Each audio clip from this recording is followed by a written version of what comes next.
Welcome to my channel S M tomato. ముందుగా అందరికీ నమస్తే.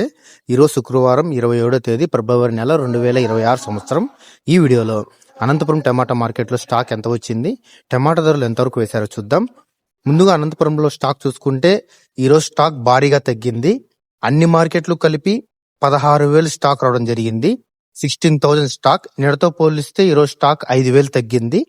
ఇక అనంతపురం మార్కెట్లో 15 కేజీల బాక్స్ ధరలు చూసుకుంటే మిక్సింగ్ కాయలు 30 రూపాయల నుంచి మొదలై 40 రూపాయలు 50 రూపాయల వరకు మిక్సింగ్ కాయలు పలికాయి. సెకండ్ క్వాలిటీ కాయలు 50 రూపాయల నుంచి మొదలై 60 రూపాయలు 70 రూపాయల వరకు సెకండ్ క్వాలిటీ కాయలు పలికాయి. క్లాస్ కాయలు 70 రూపాయల నుంచి మొదలై 80 రూపాయలు 90 రూపాయల వరకు క్లాస్ కాయలు పలికాయి. ఈ రోజు అనంతపురం మార్కెట్లో 15 కేజీల బాక్స్ సూపర్ టాప్ చూసుకుంటే 100 రూపాయలు వేయడం జరిగింది. 100 రూపీస్ టాప్ రేట్. మనకి యావరేజ్ గా చూసుకుంటే 30 రూపాయల నుంచి 90 రూపాయల వరకు ఎక్కువ. నిన్న 110 రూపాయలు టాప్ రేట్, ఈ రోజు 100 రూపాయలు టాప్ రేట్. నిన్నటితో పోలిస్తే ఈరోజు 10 రూపాయలు టాప్ రేట్ తగ్గింది. నా ఇన్ఫర్మేషన్ నచ్చితే లైక్ చేయండి, ప్లీజ్ సబ్స్క్రైబ్ చేయండి.